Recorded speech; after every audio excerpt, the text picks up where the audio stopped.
আজকের ব্লগটা এখান থেকে চালু করছি। সবাই প্লিজ দয়া করে এই চ্যানেলটা একটু সাবস্ক্রাইব করে দেবেন। আর হচ্ছে আজকের ব্লগটা হচ্ছে ট্রাভেল ব্লগ। তো বাড়ির পাশেই একটা ছোট্ট জায়গায় ঘুরতে যাওয়া, বাস এটাই দেখানো। আর দেখো, শুরু করা যাক।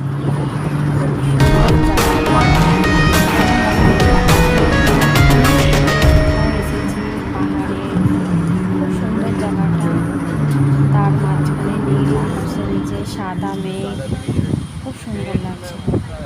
তাতে আমরা সমুদ্রের ধারেতে পৌঁছেই গেলাম তাড়াতাড়ির মধ্যে, মোট আধা ঘন্টার মধ্যেই পৌঁছে গেছি। দেখো কত সুন্দর একটা গার্ডেনের মতো বানানো আছে।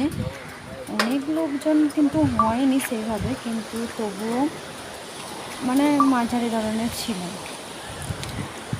আর তার সাথে সাথে দেখো সমুদ্রের ঢেউ কত সুন্দর, আর সূর্যের রশ্মি পড়েছে এত সুন্দর, আর তাতে মেঘগুলো এত সুন্দরভাবে মানে দেখা যাচ্ছে, কিছু বলারই নেই।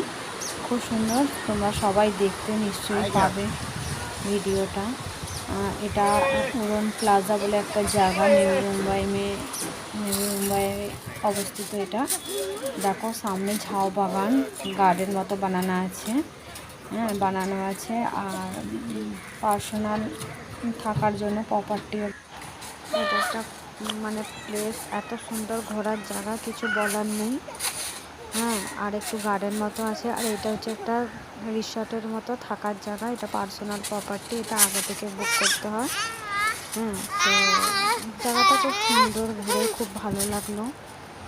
আর তার পাশে সমুদ্র, আর দেখো সমুদ্রতে সূর্যের কিরণটা এমনভাবে পড়েছে, এত সুন্দর লাগছে জলটা, তার ঢেউটা, আর খুব সুন্দর জায়গাটা। আর গার্ডেন মতো ছিল, তাতে একটা জাম্পিং বোর্ড মতো ছিল, আর বাবু আর সোনা দুজনে খুব খেলছিল এতে, এত মজা ওরাও করেছে খুব। তারপরে হচ্ছে আমরা সমুদ্রের আশেপাশে এইগুলোতে ঘুরেছি, কিন্তু সমুদ্রেতে নামিনি, কারণ ঠান্ডা হাওয়া চলছিল। আর পরিস্থিতি সবাই তো জানো কি, তো সেই জন্য সেইভাবে ঘোরা হয়নি।